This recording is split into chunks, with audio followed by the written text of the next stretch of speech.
सम्माननीय सज्जनों एवं देवियों, आज हम जो चर्चा करने जा रहे हैं वह हम सबके जीवन से जुड़ी हुई बातें हैं। इसके पहले यदि आप हमारे चैनल को सब्सक्राइब नहीं किए हैं तो कृपया सब्सक्राइब कर लें और इसे लाइक तथा शेयर करना भी ना भूलें। आज जो हमारा विषय है वह है हमारे जीवन में आदतों का क्या प्रभाव है। आदतें कितनी प्रकार की होती हैं, अच्छी आदत क्या है और इनको हम कैसे अपने जीवन में विकसित करें। सब लोग चाहते हैं कि हमारे जीवन में अच्छी आदतें हों, तो कैसे बढ़ें और कैसे हम उनको अपनावें। बुरी आदत क्या है और उनका सुधार कैसे करें। अच्छी आदतों का क्या परिणाम है और बुरी आदतों का क्या परिणाम होगा हमारे जीवन में। क्या आदतों को बदला जा सकता है। इन अनेक विषयों पर हम थोड़ी थोड़ी कुछ चर्चा करते हैं। आप हमारे चैनल पर बने रहें, कृपया अंत तक देखें। सबसे पहली बात है, आदतें कितने प्रकार की होती हैं। आदत मुख्यतः दो प्रकार की होती हैं, अच्छी और बुरी। अच्छी आदतों का जीवन में विकसित होना आवश्यक है और बुरी आदतों का त्याग होना आवश्यक है। हर इंसान के जीवन में कुछ ना कुछ आदत होती ही है, लेकिन उसको ये समझना चाहिए कि मेरे जीवन में जो आदत है, जो मैं कर रहा हूँ, जो सोच रहा हूँ, जो बोल रहा हूँ, जैसी संगति में हूँ, वो हैं कैसी, उसका मुझे लाभ मिल रहा है या हानि मिल रही है। जो कुछ आज हमारा जीवन है, सुखी या दुखी, अच्छा या बुरा, वो हमारे कर्मों का, हमारी आदतों का, स्वभावों का ही परिणाम है। इसलिए हमें अपनी आदतों का अच्छे ढंग से अवलोकन करते रहना चाहिए।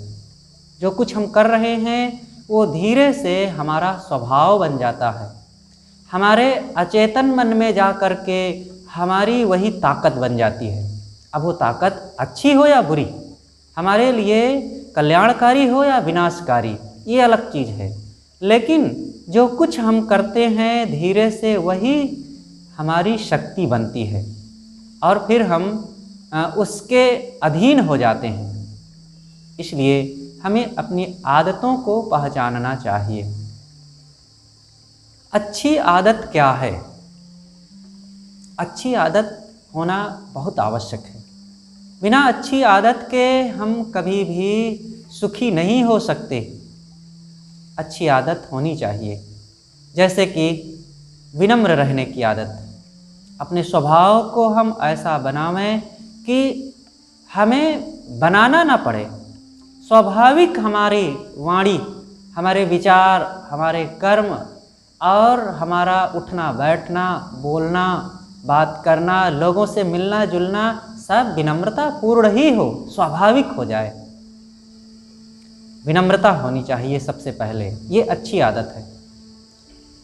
दूसरी बात है मीठा बोलने की आदत हो। मीठा बोले। वे लोग कह सकते हैं कि साहब हम ज़्यादा पढ़े लिखे नहीं हैं, कैसे मीठा बोलें। उनका ये कहना भी गलत है। अनपढ़ लोग भी एक से एक ऐसे होते हैं जिनकी वाणी में ऐसी मिठास, ऐसा प्रेम और ऐसी सहृदयता भरी होती है कि लोग उनकी बातों को सुनना चाहते हैं और उनकी बातें बड़ी प्यारी लगती हैं, मीठी लगती हैं। प्रेम और स्नेह और मन के सद्भाव जो है ये स्कूल, विद्यालय, कॉलेज के अधीन नहीं होते हैं। वो हमारी सोच, हमारी भावनाओं के अधीन होते हैं। हम कैसे अपने जीवन को देखते हैं, कैसे अपने स्वभाव को बनाते हैं। ये सुख दुख विद्या के स्तर से नहीं हमें मिलते हैं, वो हमारे कर्मों के स्तर से मिलते हैं। इसलिए हमें अपने जीवन में अच्छी आदतों का विकास करना चाहिए। मीठा बोलें, मधुर वचन है औषधि, कटुक वचन है तीर, श्रवण द्वार है संचरे सालय सकल शरीर। सदगुरु कबीर की वाणियाँ ऐसी ऐसी हैं जो वाणी सुधार के लिए अचूक औषधि हैं। बोल तो अमोल है जो कोई बोले जाने, हिये तराजू तोल के तब मुख बाहर आने। शब्द संभारे बोलिए शब्द के हाथ न पाओ, एक शब्द औषधि करे एक शब्द करे घाव। दर्जनों दर्जनों वचन हैं वाणी सुधार के लिए, उन सबको कहने की फुर्सत नहीं और आवश्यकता भी नहीं। सुधार के लिए, जीवन सुधार के लिए तो एक वचन ही पर्याप्त होता है, और हम कोई भी एक वाणी को पकड़ें, मनन करें और जीवन को बदलें, बस जीवन हमारा सुधर जाएगा, वाणी हमारी मधुर हो जाएगी। तो हमारे जीवन में अच्छी आदतों में एक आदत यह भी है कि मीठा बोलने की आदत रखें। जो व्यक्ति मीठा नहीं बोलते हैं वे अपने निकट के लोगों में भी बैर विरोध अपना लेते हैं, उनको भी पराया बना लेते हैं, और अपने मन से भी वो पीड़ित रहते ही हैं। बोल करके पछताना उनका स्वभाव बन जाता है, और उनको पछताते और दुखी रहते, विवाद करते और लोगों में अपनों से बिछुड़ते, यही उनका जीवन का स्वभाव बन जाता है। और ऐसी स्थिति में उनका जीवन कितना दुखी हो सकता है, कह नहीं सकते। इसलिए सज्जनों, हमें अपने अच्छे स्वभाव में मीठी वाणी बोलने की आदत डालना चाहिए। जानबूझ करके हम ये ध्यान रखें और मीठा बोलने का प्रयास करें, और धीरे से फिर वही हमारा स्वभाव बन जाएगा। फिर प्रयास नहीं करना पड़ेगा, अपने आप हमारी आदत हो जाएगी। किसी भी काम की शुरुआत, जैसे गाड़ी चलाना है, कोई व्यक्ति मोटरसाइकिल चलाता है तो शुरू में एक एक चीज़ की आदत डालनी पड़ती है। कहाँ पर ब्रेक है, कहाँ पर क्लच है, कहाँ पर एक्सीलेटर है, कहाँ पर हॉर्न की बटन है, और कहाँ पर लाइट की बटन है। इन सब चीज़ों को सीखना पड़ता है। धीरे से फिर वो सब सीखना उनका इतना प्रगाढ़ हो जाता है कि वो आदत बन जाती है। फिर अपने आप व्यक्ति बातें करता है दूसरे से और गाड़ी चलाता है। जहाँ ज़रूरत पड़ती है वो स्पीड कम कर लेता है, लाइट जला लेता है, मोड़ लेता है, हॉर्न बजा देता है, ब्रेक लगा देता है, तो स्वभाव बन गया है। बस ऐसे ही हमारे जीवन की बात है। जब हम अच्छे पथ पर चलने के लिए, अच्छी मधुर वाणी बोलने के लिए, अच्छे कर्म करने के लिए, संयम सदाचार अपनाने के लिए प्रयास करेंगे तो शुरू में कुछ अड़चनें हो सकती हैं, लेकिन धीरे से वही हमारे स्वभाव में प्रवेश कर जाएगा, हमारी आदतों में वो समा जाएगा और फिर सहज हो जाएगा। फिर बनाना नहीं पड़ेगा। शुरू में तो बनाना पड़ेगा, शुरू में मेहनत थोड़ा करना पड़ेगा। विपरीत पथ पर चलने के लिए हमें अपने आप को तो थोड़ा मजबूत तो बनाना ही पड़ेगा ना। इसलिए अच्छी आदत डालें, ग्रंथ पढ़ने की आदत डालें। हर इंसान को अच्छे ग्रंथ पढ़ना चाहिए।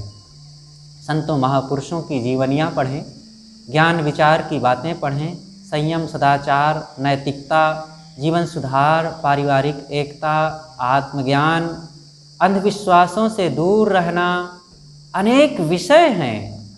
कर्म फल कैसे मिलते हैं, मैं कौन हूँ, ये जीवन क्या है, जीवन का महत्व क्या है, अनेक विषयों पर विद्वानों के, संतों गुरुजनों के, अनुभवी लोगों के ग्रंथ हैं।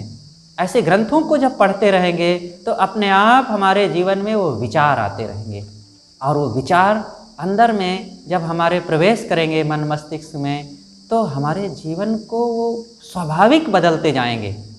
जैसे कि कोई व्यक्ति गलत लोगों के बीच में रहे और उनकी गंदी बातें, गंदे आचरण, गंदे कार्य वो हरदम देखता रहे, सुनता रहे और रात दिन उन्हीं के बीच में रहे, तो अपने आप उसके नेचर में वो सारे स्वभाव समाते जाएंगे। इसी प्रकार अगर अच्छे शास्त्र, अच्छे लोग, अच्छी संगति और अच्छी क्रियाएं, चर्चाओं के बीच में आप रहेंगे तो अपने आप वो सब आपके जीवन में समाती जाएंगी। एक सज्जन थे, वे धीरे से बड़े विवादी होते जा रहे थे। उनको क्रोध आने लग गया था।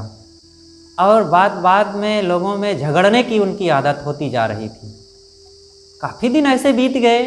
एक बार उन्होंने अपने स्वभाव पर अवलोकन किया कि ऐसे तो पहले नहीं था, ये कुछ दिनों से, कुछ सप्ताह से मेरे जीवन में ऐसा क्यों होने लग गया।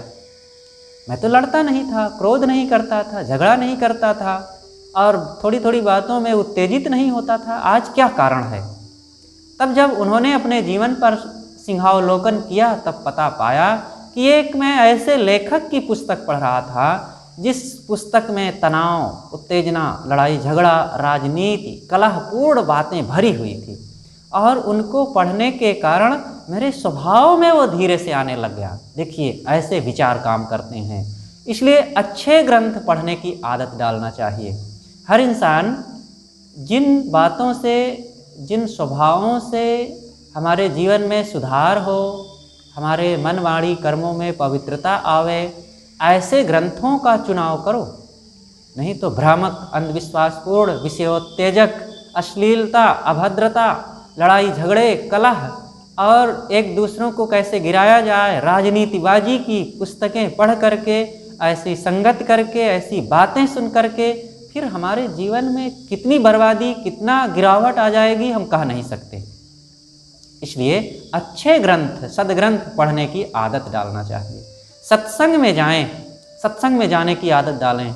जहाँ कहीं सत्संग होता हो, अच्छे लोग हों, ज्ञान की चर्चा हो रही हो, या रहनी संपन्न, बोधवान, ज्ञानवान गुरुजन जहाँ रहते हों वहाँ जाएं, बैठें।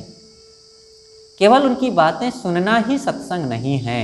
उनके जीवन में कर्म, आचरण, व्यवहार, उनकी साफ सफाई, उनका उठना बैठना, बोलचाल और उनकी मधुर वाणी और वहाँ का वातावरण, ये सब सत्संग कहलाता है। बस वे रहनीवान, ज्ञानवान, बोधवान, सच्चे साधक और संत हों तो इन आदतों को हम अपनावें। इसी तरह और भी अनेक आदतें हैं। ध्यान करने की आदत, नित्य सुबह जल्दी उठने की आदत, सुबह से स्नान करने की आदत और बड़ों का आदर करने की आदत। माता पिता, संत गुरुजनों के सामने हम सदैव विनम्र रहेंगे, ऐसी आदत। मिलते ही हम पहले नमस्कार करेंगे, ये आदत डालें। इस प्रकार से अनेक आदतें हैं। इन आदतों को हम अपने जीवन में डालें। इनका विकास कैसे होगा? आदतें तो डालना ठीक है, डालेंगे भी, लेकिन अगर उसके लिए लाभ निश्चय नहीं होगा, उस पर सोचेंगे नहीं, तो फिर वो आदत आज डालेंगे और कल धीरे से छूट जाएंगी। जैसे व्यक्ति घूमने की आदत डाला, 1 जनवरी आती है तो वो कमर कस के तैयार होता है कि अब हम नित्य मॉर्निंग वॉक करेंगे, और 1 जनवरी आती है, घूमना शुरू करते हैं और फिर 30 जनवरी नहीं उनको मिलती। जनवरी 30 तो मिलती है लेकिन वो घूम नहीं पाते, वॉकिंग कर नहीं पाते। बस 10 दिन 15 दिन ज़्यादा से ज़्यादा खींच कर निभाए और फिर ढीले ढाले हो गए। लाभ निश्चय जब तक नहीं होगा तब तक कोई भी आदत वो बदल नहीं सकती। अच्छी आदत हम जीवन में अपना नहीं पाएंगे और बुरी आदत को छोड़ नहीं पाएंगे। इसलिए लाभ निश्चय होना चाहिए। तो मीठा बोलने में लाभ है, सद्ग्रंथ पढ़ने में लाभ है, सत्संग जाने में लाभ है, संतों के विचार, रहने, आचरण सुनने में लाभ है, बड़ों का आदर करने में हमारा लाभ है। तो इस प्रकार से लाभ निश्चय जब होगा तब अपने आप हमारे स्वभावों का, इन अच्छी आदतों का विकास होगा। इसलिए प्रिय सज्जनों और बच्चों, हमें इन चीज़ों पर हमें ध्यान देना चाहिए कि हमारे जीवन में इन आदतों का विकास कैसे हो। अच्छी आदत हो लेकिन वो दीर्घकालीन हो, थोड़े समय के लिए नहीं। आज हमने सत्संग सुन लिया, आज हमने ग्रंथ पढ़ लिया और कल भी पढ़े, लेकिन बस धीरे से 2 दिन 3 दिन बीता और छोड़ दिए, ऐसा नहीं होगा।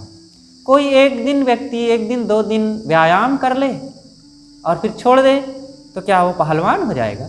1 दिन 2 दिन घी खा ले, फल खाए, दूध पिए और फिर अपने हाथ को देखे कि कितना मोटा हुआ, तो क्या वो तंदुरुस्त मोटा हो जाएगा?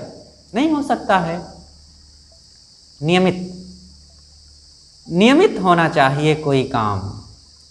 अगर नियम पूर्वक दीर्घकाल या सब समय के लिए उन आदतों को जीवन में हम नहीं बढ़ाएंगे तो फिर उसका लाभ नहीं मिलेगा। इसलिए हमारे जीवन में अच्छी आदत हो और उन आदतों का अस्थायी प्रभाव होना चाहिए। तो बुरी आदतें कैसी होती हैं, उनका सुधार कैसे करें? तो बुरी आदतें अनेक प्रकार की हैं। गाली देने की आदत, देखते नहीं हैं लोग कैसे कैसे, जैसे जुबान नहीं बोलना चाहिए वैसी वैसी बातें लोग बोल देते हैं। गालियाँ अपने मुख से गंदे भद्दे अश्लील कुवाक्य निकालते रहते हैं। पेड़ों को, पौधों को, पशुओं को, जानवरों को लोग गाली देते हैं और ऐसे गंदी आदतें बोलते रहने से कैसे उनके जीवन में बदलाव होगा, कैसे वे सुधर सकते हैं? इसलिए सदैव गलत खान पान का त्याग होना चाहिए। अच्छी आदतों को हम बनावें, बुरी आदतों का त्याग करें। इनका सुधार सब समय के लिए होना चाहिए। कहीं भी किसी ढंग से हम गंदी आदतों में ना फंसें। सद्गुरु आगे कहते हैं कि अच्छी आदतों का परिणाम क्या होगा। जब हमारे जीवन में अच्छी आदतें आएंगी तो उसका क्या लाभ होगा? अच्छी आदतों से हमारे स्वभाव में, हमारे जीवन में सब प्रकार से शांति, समरसता, प्रेम, ज्ञान, भक्ति, सदाचार और आत्मसंतोष, इन सारे स्वभावों को हमारे जीवन में वो विकसित होंगे और उसका हमें लाभ मिलेगा। हमारे अच्छे स्वभाव बनेंगे जिससे कि सदाचार की प्रगति होगी, शांति मन में आएगी और नित्य निरंतर प्रसन्नता का अनुभव हम कर सकेंगे। इसलिए अच्छी आदतों को हम अपने जीवन में डालें। बुरी आदतों का परिणाम क्या होगा कि हम जगह जगह लड़ाई करेंगे, झगड़े करेंगे। तो हम इन आदतों को मिटावें, बुरी आदतों को अपने जीवन में आने ना दें। सब समय इन आदतों से बचें, विवादों से बचें और कलह से बचें। जब तक हम अपने इन स्वभावों को बनाएंगे नहीं, अच्छे स्वभाव अपनाएंगे नहीं, तब तक हमारे जीवन में सुधार कैसे हो सकता है? इसलिए हम अपने स्वभावों को सुधारें। अच्छी आदतों का परिणाम यह होता है कि नित्य निरंतर हम सब लोगों के प्यारे होते जाते हैं, इंद्रियों में संयम बढ़ता जाता है और पश्चाताप, पीड़ा, राग, द्वेष, मोह, बैर और क्लेश पूर्ण जीवन हमारा वो आनंदमय हो जाता है। इसलिए सदैव अच्छी आदतों को हम अपनावें। और बुरी आदतों का परिणाम होता है कि पश्चाताप, दुख, अशांति और सब प्रकार से मानसिक क्लेश की वृद्धि। इसलिए बुरी आदतों से बचें। क्या आदतों को बदला जा सकता है? हम इन बातों पर सोचें। क्या आदतों को बदला जा सकता है? बिल्कुल बदले जा सकते हैं। जिस क्षण हमें यह पता चल जाएगा कि इन आदतों से, इन कर्मों से, इन स्वभावों से हमारी हानि है, तो अपने आप उनको हम छोड़ने लग जाएंगे। दुर्व्यसनों से ऊपर उठें। जब तक हम इसमें हानि नहीं समझेंगे तब तक इससे हम बच नहीं सकते हैं। पान खाना, बीड़ी, तंबाकू, सिगरेट, शराब आदि ये हानिकारक हैं और जब तक इनको हम हानिकारक नहीं समझेंगे इनका त्याग नहीं कर सकते। सोचें इनमें क्या क्या लाभ है। एक दो की बात नहीं, इन दुर्व्यसनों के शिकार होकर के हजारों लाखों लोगों ने अपनी जान गंवाई, अपने घर, धन, बाल बच्चे और स्वास्थ्य, संपत्ति सब कुछ को गंवा बैठे। इसलिए इन आदतों से बचें। बुरी आदतों को त्याग करके हम अच्छी आदतें जीवन में अपना सकते हैं। अनेक ऐसे लोगों को देखा गया जो चोरी करने में, शराब पीने में, जुआ खेलने में, झूठ बोलने और लड़ाई झगड़ों में इतने माहिर थे कि क्या कहा जाए। लेकिन उनको अच्छी संगति मिली, अच्छे लोग मिले, अच्छे विचार मिले और उनका जीवन बदल गया। ये जो उदाहरण मोटे रूप में सब समय कहे ही जाते हैं, रत्नाकर डाकू था, लेकिन सप्त ऋषियों की संगति में पढ़ कर के उनके थोड़े समय के विचारों से, थोड़े समय के सत्संग से, उनकी ज्ञानामृत बातों से उसका जीवन बदल गया और वो वाल्मीकि बन गए। आज जो रामायण पढ़ी जाती है उन्हीं रत्नाकर डाकू की ही देन है, जो अपने जीवन को बदल करके वाल्मीकि बन गए और एक महान ऋषि हो गए। महात्मा बुद्ध की शरण में अंगुलीमाल आया। जिस अंगुलीमाल के भय से साकेत नरेश प्रसेनजित थर्राता था और उनकी बहुत बड़ी सेना भी उस अंगुलीमाल को काबू में न ला सकी, वहीं उस अंगुलीमाल को निहत्था अकेला तथागत बुद्ध उसके पास जाते हैं और उनके प्यार, स्नेह और मधुर कुछ थोड़े से शब्दों ने अंगुलीमाल के जीवन में बिल्कुल जमीन आसमान का अंतर कर दिया। कहाँ वो पहले कीचड़ दलदल में फंसा हुआ हिंसा हत्या के नीचे गहराई में वो डूबता जा रहा था और कहाँ वो महान भिक्षु बन गया। तथागत बुद्ध की शरण में आकर के साधना और शांति पवित्रता का जीवन जीने लग गया तो जीवन तो बदलता है।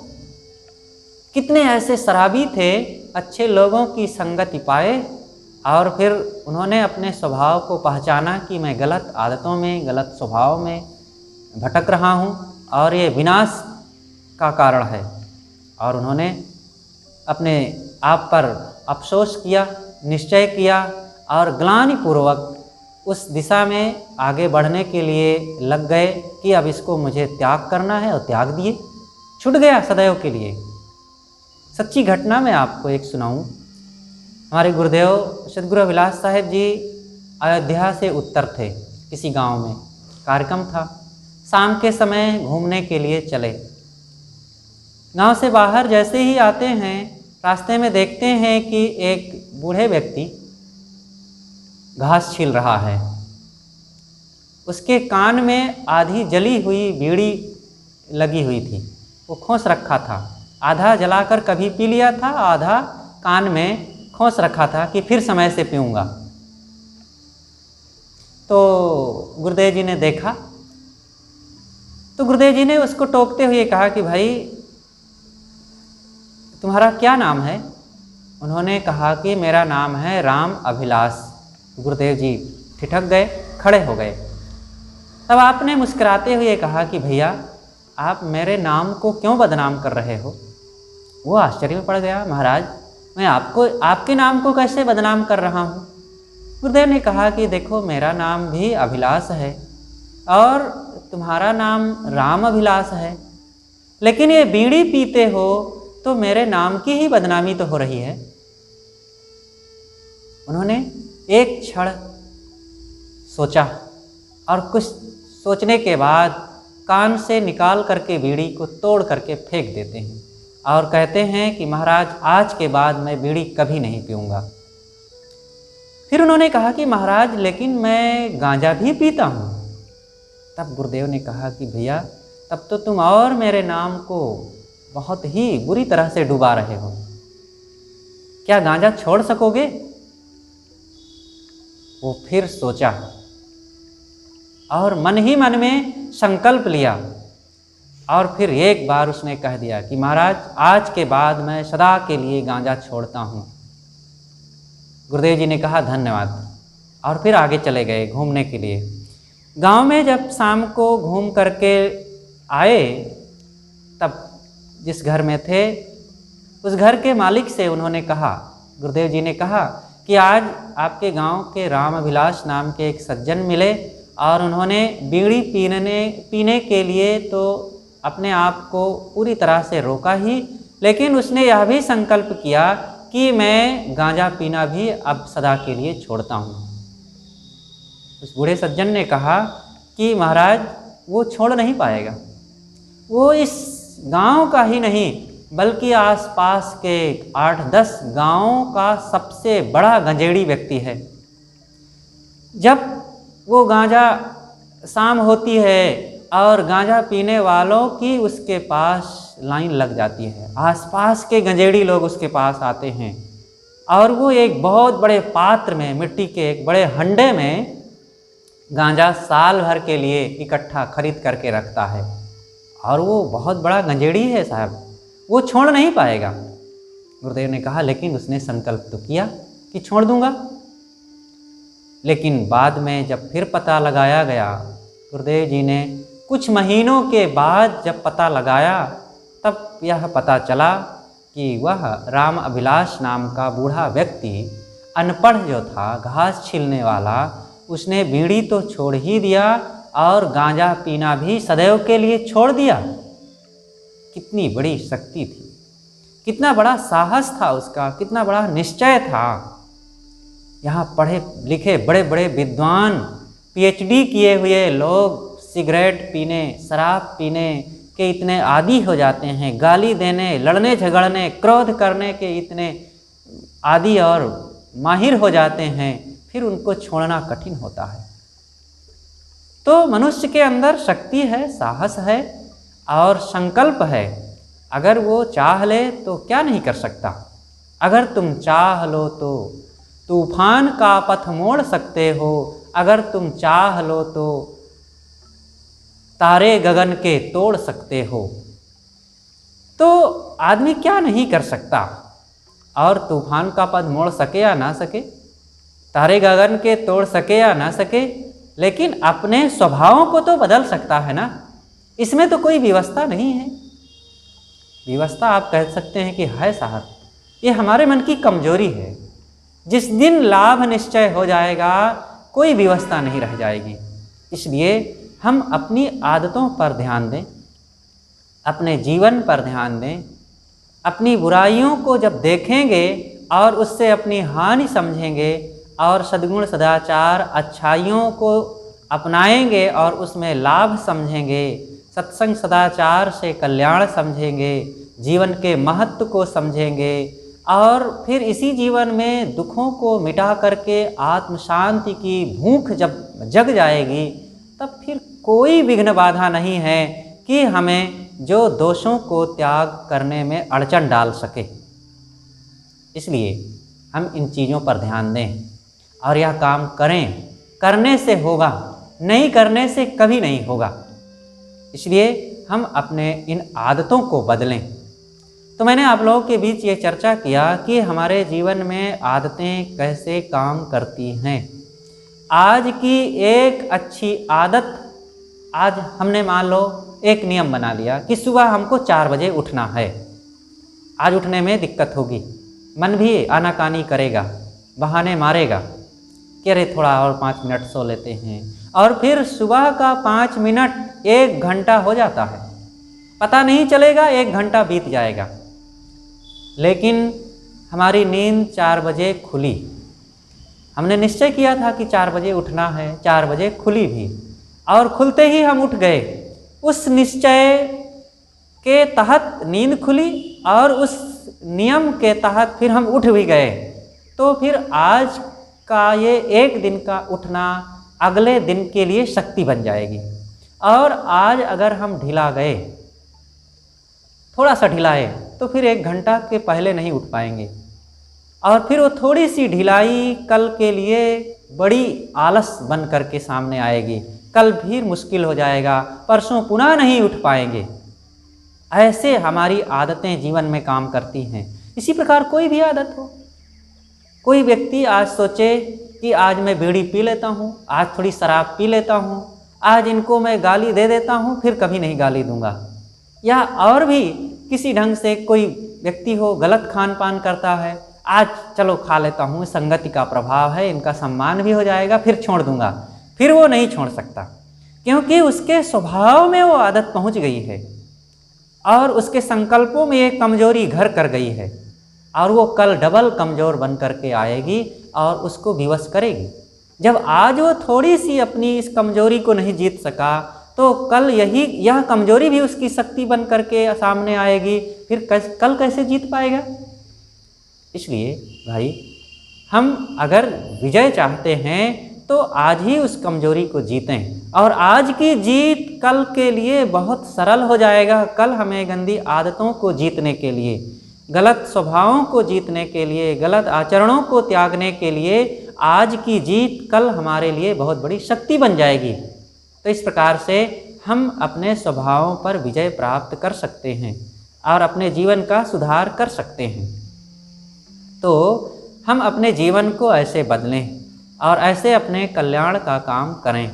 बस यहीं पर मैं अपनी बातें समाप्त करता हूँ। बोलिए सद्गुरुदेव की जय।